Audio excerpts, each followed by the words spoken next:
ناطے ہم پر لازم ہے کہ ہم اپنی معاشرتی ذمہ داریوں کو پورا کریں۔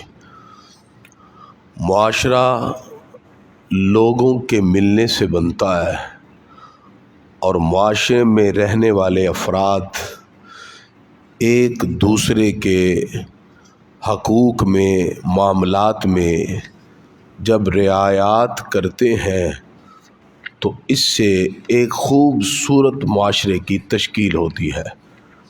اسی لیے دین اسلام نے یہ لازم قرار دیا کہ معاشرے میں بستے ہوئے ایک دوسرے کے حقوق کا خیال رکھا جائے، ایک دوسرے کے معاملات کو اس انداز میں دیکھا جائے کہ ہر ایک اپنے ذاتی مفاد سے بالا تر ہو کر اس کرائیٹیریا پہ پورا اتر آئے، اس معیار پر پورا اترے جو اللہ اس کے رسول نے مقرر کر دیا۔ بس اسی معیار پر پورا اترنا یہی ایک بندے کی کامیابی کی علامت ہوگی، اور بحیثیت مسلمان ہمیں اپنی اپنی ذمہ داریوں کو مکمل طور پر بجا لانا چاہیے۔ معاشرے میں جو ہم پر ذمہ داریاں لازم ہوتی ہیں ان میں کچھ محاسن اخلاق ہیں اور کچھ ان میں رذائل اخلاق ہیں، کچھ گڈ مورلز ہیں اور کچھ بیڈ مورلز ہیں۔ لہذا ہر مسلمان مرد و عورت کی ذمہ داری ہے کہ وہ اپنے اپنے مفاد اور اپنی اپنی سوچ کے مطابق معاشرے میں زندگی نہ گزارے، بلکہ اس معیار پر زندگی گزارے جو معیار اللہ اس کے رسول نے مقرر کر دیا۔ اس لیے اللہ رب العزت نے واضح طور پہ ارشاد فرمایا، کنتم خیر امت اخرجت للناس، کہ تم بہترین امت ہو جو لوگوں پر ظاہر کی گئی، اور تمہارا کام کیا ہے؟ تأمرون بالمعروف وتنہون عن المنکر۔ لہذا معاشرے کے اندر ہر مسلمان مرد عورت کی ذمہ داری ہے کہ ایمان اور عقیدہ کی درستگی کے ساتھ ساتھ خود بھی نیک اعمال کا خوگر ہو اور برائیوں سے بچے، اور دوسروں کو بھی نیکی کی ترغیب دے، اچھائیوں کو پھیلانے اور برائیوں کو مٹانے کی کوشش کرے۔ نبی کریم صلی اللہ علیہ وسلم نے اس بارے میں ایک زبردست قاعدہ اور قانون بیان کیا، فرمایا کلکم راعٍ وکلکم مسئول عن رعیتہ۔ فرمایا تم میں سے ہر ایک بندہ نگہبان ہے اور ہر ایک بندے سے اس کی نگہبانی کے بارے میں سوال کیا جائے گا۔ لہذا اس اعتبار سے ہر بندہ اپنے اپنے مقام پر نگہبان ہے، اور اس پر لازم ہے کہ وہ اپنی اپنی نگہبانی کو پورا کرے۔ نگہبانی کو پورا کرنے کا مطلب کیا ہے کہ معاشرے میں جہاں جہاں وہ اپنا کام سر انجام دیتا ہے اس کو چاہیے کہ وہ پورے شریعت کے کرائیٹیریا کے مطابق اپنی ان سرگرمیوں کو بروئے کار لائے جو اسے کامیابی کی راہوں کی طرف لے جانے والی ہے۔ اگر کوئی شخص معاشرے میں رہتا ہے اور اپنا ایک خود معیار ذہن میں بنا لیتا ہے اور جو چیزیں اللہ اس کے رسول نے جائز قرار نہیں دیں وہ اسے اپنے لیے جائز سمجھتا ہے، تو اپنے اپنے طور پر اگر ہر کوئی معیار زندگی بنائے گا تو پھر معاشرہ کبھی بھی پنپ نہیں سکتا۔ اسی لیے جو صالح قوم ہوتی ہیں، جو اعلیٰ قومیں ہوتی ہیں، وہ کسی مضبوط عقیدے اور اٹل اور پختہ نظریے سے جڑی ہوتی ہیں، اور یہی ان کی کامیابی کی دلیل ہے۔ حضور اکرم صلی اللہ تعالی علیہ وسلم نے معاشرتی زندگی اور ایک سوسائٹی میں رہتے ہوئے جو سوشل اوبلیگیشن یا سوشل رسپانسبلٹیز ہم پر لازم قرار دی، اس کے اندر کچھ وہ خوبیاں ہیں جن کو اپنانے کا حکم دیا، کچھ وہ برے اعمال ہیں جن کو چھوڑنے کا حکم دیا۔ جن کو اپنانے کا حکم دیا ان کو کہتے ہیں محاسن اخلاق، گڈ مورلز، بہترین اخلاق، جیسا کہ اسلام حکم دیتا ہے سچائی کو اپنانے کی۔ حضور اکرم صلی اللہ علیہ وسلم کو کفار جاہلیت میں بھی صادق و امین کہتے تھے۔ اب کوئی کاروباری بندہ ہے یا کوئی بھی معاشرے میں سرگرمی کرتا ہے، اس کو سچائی کا وتیرہ اپنانا چاہیے۔ اسی طرح اسلام نے ہمیں حکم دیا عدل و انصاف اپنانے کا۔ معاشرے میں اگر عدل و انصاف ختم ہو جائے گا، آہستہ آہستہ وہ معاشرہ تباہی کی طرف آ جائے گا۔ جب کسی کو اس کا حق نہیں ملے گا تو لامحالہ وہ معاشرے کے اندر اپنی سرگرمیاں صحیح طور پر سر انجام نہیں دے سکتا۔ اسی طرح اسلام نے احترام قانون کا تصور دیا، رسپیکٹ آف لا، قانون کا احترام۔ دین اسلام نے یہ تصور دیا کوئی شخص بھی قانون سے بالاتر نہیں ہے۔ کوئی شخص اپنے ذاتی مفاد کی وجہ سے یا اپنے آپ کو قانون سے بالاتر سمجھتے ہوئے جب دین اسلام کی عظمتوں کو چھوڑ دیتا ہے، قانون کا احترام ترک کرتا ہے، تو خرابیاں لازم آتی ہیں۔ ہم اس دین کو مانتے ہیں کہ جس میں امیر المومنین حضرت علی المرتضیٰ شیر خدا اپنی زرہ ایک یہودی کے ہاتھ میں دیکھیں، حاکم وقت ہو کر بھی چھینی نہیں ہے، آپ نے کہا میری ہے، عدالت میں کیس جاتا ہے۔ اور معیار اتنا کڑا ہے کہ جب گواہیاں اپنے بیٹے اور غلام کی پیش کی تو ظاہری بات ہے باپ کے حق میں نہ بیٹے کی گواہی ہے اور آقا کے حق میں غلام کی گواہی نہیں ہے۔ فیصلہ یہودی کے حق میں ہوتا ہے اس کی قسم اٹھانے پر، تو وہ قدموں میں آپ کے زرہ رکھ کے کہتا ہے کہ جس دین میں ایک حاکم وقت اور ایک عام آدمی میں اتنا کڑا معیار ہے، اس دنیا میں اگر کوئی سچا دین ہے تو وہ فقط دین اسلام ہے۔ کلمہ پڑھ کے اس نے اسلام قبول کر لیا۔ یہ اسلام کی اعلیٰ اقدار تھی جس کو آج چھوڑا تو دیکھیں ہم کدھر سے کدھر چلے گئے۔ تو اسلام نے سچائی کو اپنانے اور اسی طرح عدل و انصاف، دیانت داری، یہ معاشرے کا بہترین وصف ہے۔ ہم اس وقت جو زندگی گزار رہے ہیں نا، ہم کوئی قوم نہیں ہے، ہم ایک ہجوم ہے۔ کسی کا منہ اٹھا وہ ادھر جا رہا ہے، کوئی کا منہ اٹھا وہ ادھر جا رہا ہے۔ عجیب ہی حالت ہے، یعنی ہم گناہ بھی کرتے ہیں اور اس کو گناہ بھی نہیں سمجھتے ہیں۔ کوئی اصلاح کرنے کی کوشش کرے کہتے ہیں چھڑو سارے ہی لگے ہیں۔ عجیب، یعنی ہمارا معاشرہ اس وقت جو ہے گناہوں کی دلدل میں پھنسا ہوا ہے۔ بددیانتی اس حد تک پہنچ چکی ہوئی ہے کہ آج انٹرنیشنل لیول پہ پاکستانیوں کے ساتھ کوئی کاروبار ڈیل کرنے کو راضی نہیں ہے، کہتے نو۔ میرا پی ایچ ڈی کا جو تھیسس تھا اس کی ایولیشن امریکہ فلوریڈا سے ہوئی ہے۔ میں نے وہاں ڈالر بھیجنے تھے، جس وقت میں نے اس کی ایولیشن فیس بھیجنی تھی تو کوئی بھی ایجنسی پاکستان سے صرف ڈالر لینے کے لیے بھی راضی نہیں تھی، کہتے تھے پاکستانی نو۔ اور میں نے کہا جی میرا ایولیشن جو فیس ہے پی ایچ ڈی کی وہ میں نے پے کرنی ہے، کہتے ہیں ہم پاکستانیوں سے کچھ کاروبار ہی نہیں، کچھ نہیں کر، یہ پاکستانی، یعنی اتنا ہم نے اپنا امیج نیچے گرایا ہوا ہے۔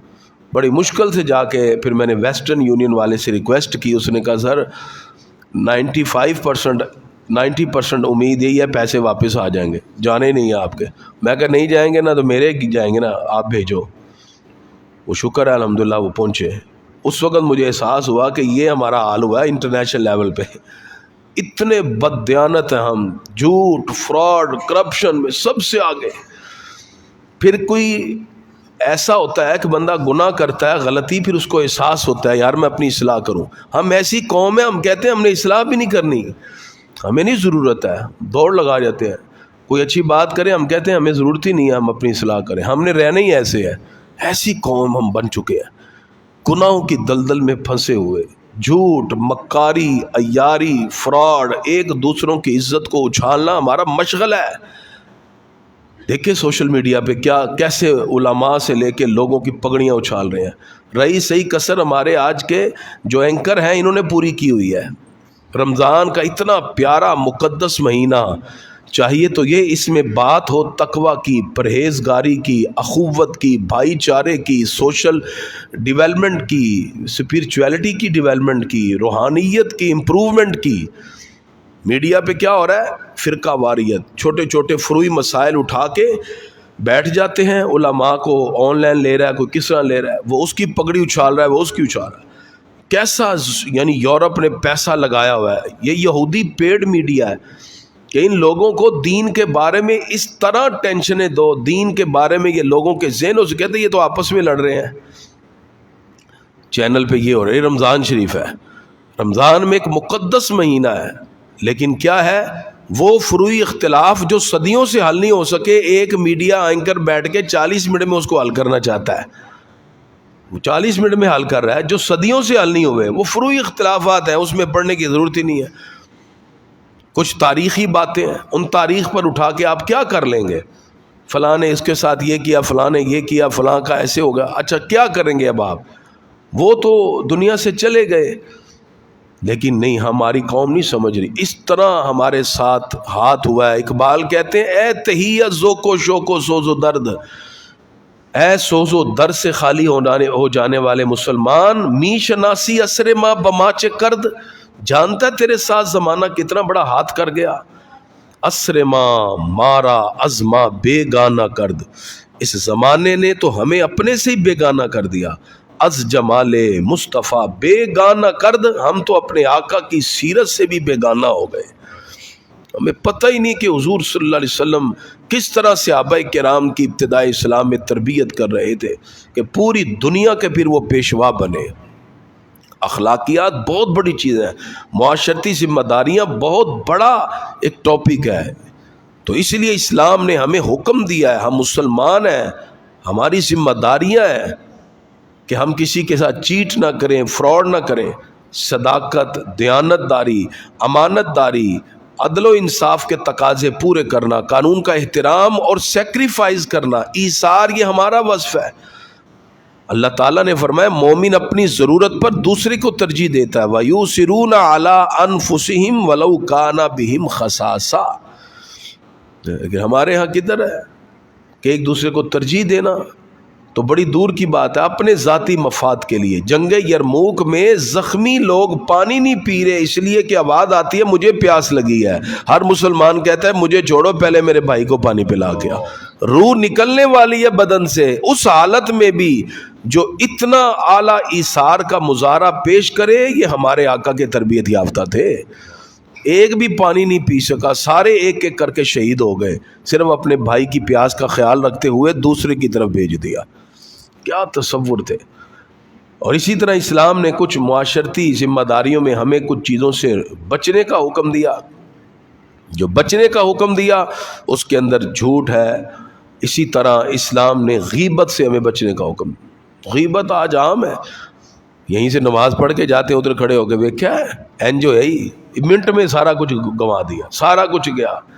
حضور اکرم صلی اللہ علیہ وسلم جنازے سے واپس آئے، آپ نے دیکھا ایک صحابی نے کسی کے بارے میں ایسے بات کی، نبی صلی اللہ علیہ وسلم خاموش رہے، سمجھانا تھا نا۔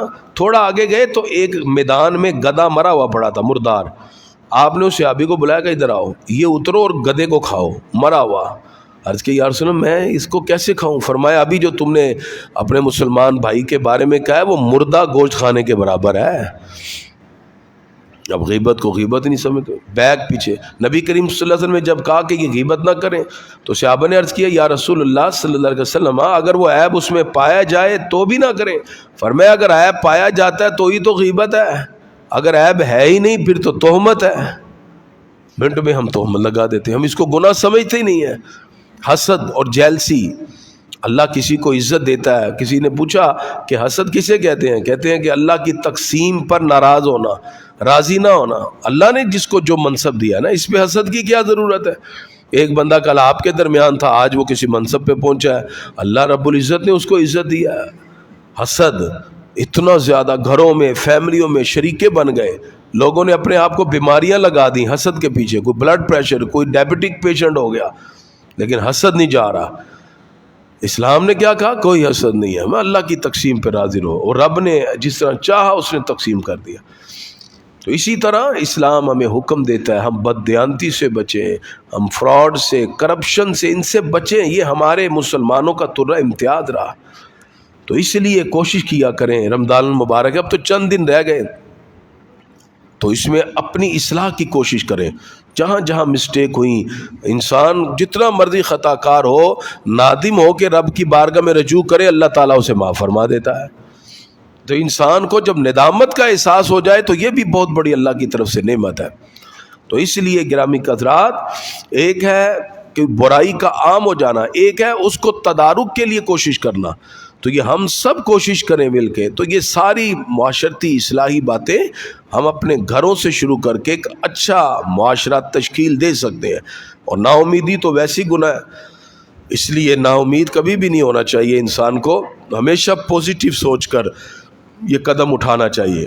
وگرنہ جتنی ہم نے رمضان سے 10 دن پہلے کی یہ ساری اصلاحی باتیں شروع کی ہیں، دیکھا جائے تو اوورآل جو صورتحال ہے، انسان کہتا ہے کہ اتنا گناہوں میں پھنسا ہوا انسان کیسے نیکی کی طرف راغب ہوگا. لیکن ہمیں امید ہے انسان کوشش شروع کر دے، اللہ تعالیٰ اس کے لیے اسباب بھی پیدا کرتا ہے. تو گرامی حضرات، اسی طرح اللہ رب العزت نے ہمیں جو احکام اپنانے کا حکم دیا وہ ہمارے لیے لازم اور ضروری ہیں، وہ بھی معاشرتی ذمہ داری ہے. جن سے بچنے کا حکم دیا اس سے بھی، اور کس کو اپنانا ہے، کس سے بچنا ہے، اس کا معیار آپ کی عقل نہیں ہے، اس کا معیار اللہ اس کے رسول کا فرمان ہے. جس چیز کو اللہ اس کے رسول نے ہمارے لیے بہتر سمجھا ہم اس کو بہتر سمجھے، اگرچہ 100 اس کے اندر فائدے ہوں. اور جس کو ہمارے لیے برا سمجھا اور منع کر دیا، جتنے مرضی بینیفٹس ہوں، آپ اس کو برا سمجھیں، آپ دیکھیں آپ کی زندگی میں بہار آ جائے گی. اور یہی وصف اپنانا ایک مسلمان کی اخلاقی ذمہ داری بھی ہے. پروردگار ہم سب کو اخلاقی اقدار اپنا کر معاشرے میں بہترین کردار ادا کرنے کی